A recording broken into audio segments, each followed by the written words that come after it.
One of the biggest problems right now in the entire EV sector and the automobile industry is the fact of the chip shortage, but have no fear. There might be a little bit of help on the way. You know what else can help? You can help yourself by hitting that sub button, because that keeps you up to date on all things NIO, all things stock market in general, just anything stock market related. Hit that sub button. It's the best way to support the channel. We're trying to hit 4,000 subs by the end of this month. We only got 10 days left to do it, so let's do it, man. Hit that sub button. Links in the description for the Patreon if you guys want to hop into that stuff over there. We talk about it all the time. So the EV sector, again, automobile industry is having the chip shortage problem.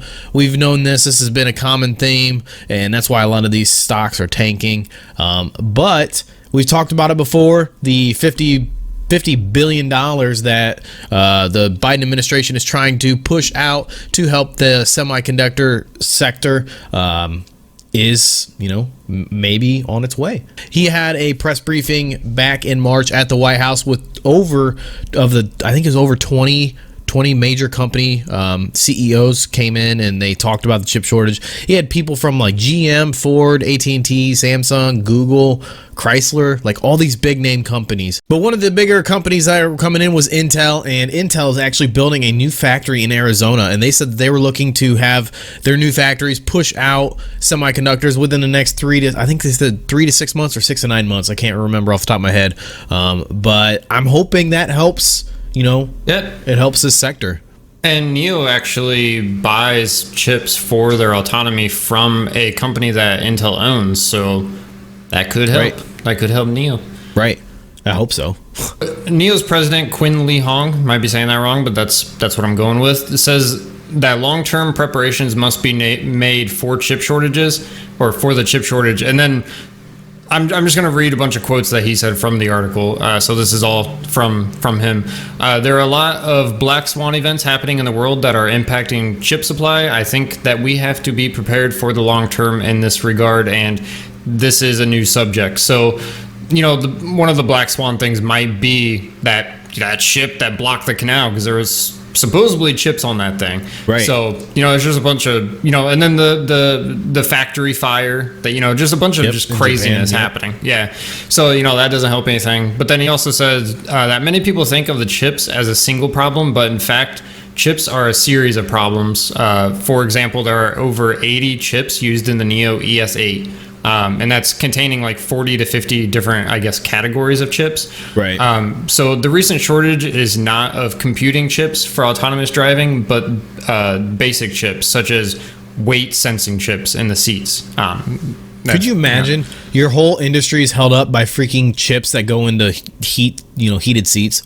Right. Could you imagine? Yeah, that sense if someone's sitting in it, so the airbag is turned on or not for the passenger. Like that's nuts. Right. But instead of having a shortage of one chip for several months, in the past 6 months, a different chip has been facing shortages every week. So, like I just said, it's not just, one chip that, everyone's waiting on. It's just, there's so many different chips in these cars that it's a different chip all the time that they're waiting on, pretty much.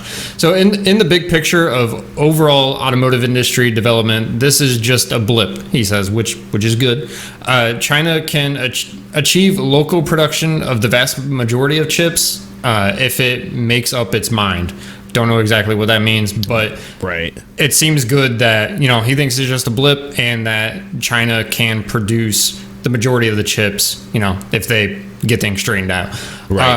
But for certain complex chips with high precision and high arithmetic power, China still faces difficulties in, technological breakthroughs for that stuff. So, that would be having to come from somewhere else, obviously. So that's going to be the big hurt on the chip shortage for them. But they're coming up, trying to come up with a plan. It seems good that they just think it's a blip. But they need it. They need it. It's just we've gone over this a bunch of times. It's not just NIO. Like the whole automotive industry. We've gone through a huge list. Pretty much all the big guys have either had to close down for a month and extended it further than that, or they're at least cutting production. Pretty much everyone is. Even Tesla. Tesla. Speaking of that, two things. My local Chevy dealer only has like 10 cars on the lot because of the fact that this chip shortage is hitting. And when we went up to a Chevy dealer last week or so, we got a truck. And when we were there was a guy, he was taking a call from somebody else, and the guy on the phone was calling about a Corvette. He wanted to get, he was looking for more information on a new Corvette, and the dealer told him that there's a wait list for the new Corvette through 2023 because of this chip shortage. I'm like, that is ridiculous. Yeah, I know a guy that ordered one, and he had to wait, I think it was 3 to 4 months extra, and that was at the beginning of this year. So. Right. Yeah, so I can't imagine where it's at now, But yeah, it's good news. Nuts. It's good news that the president of NIO thinks that this is definitely just a temporary thing, and hopefully we start to see some, relief here soon. Yeah, and they've said before, at least William Lee has, he thinks it's going to be pretty much like kind of a non-issue by Q3 or at least during Q3. So that's good because there's other reports saying, it could go for another 9 to 12 months, which is that's no bueno. So, yeah, if he sees it being, figured out in the next, 3, 4, 5 months, as we get into Q3, that would be nice. That would be very nice. We would really like that. But yeah, that's pretty much going to wrap up this video. If you guys like this kind of content, hit that like, share, notification bell, all that good stuff. We thought we'd give you guys a little update on NIO and the whole chip shortage and what's going on there. But again, thank you guys so much for all the support. Links in the description for the Patreon to get access to our Discord for all the members and everybody over there. Also, yeah, just hit that sub button. That's the best way to support the channel. We really appreciate all you guys do for us, and we'll see you guys in the next video.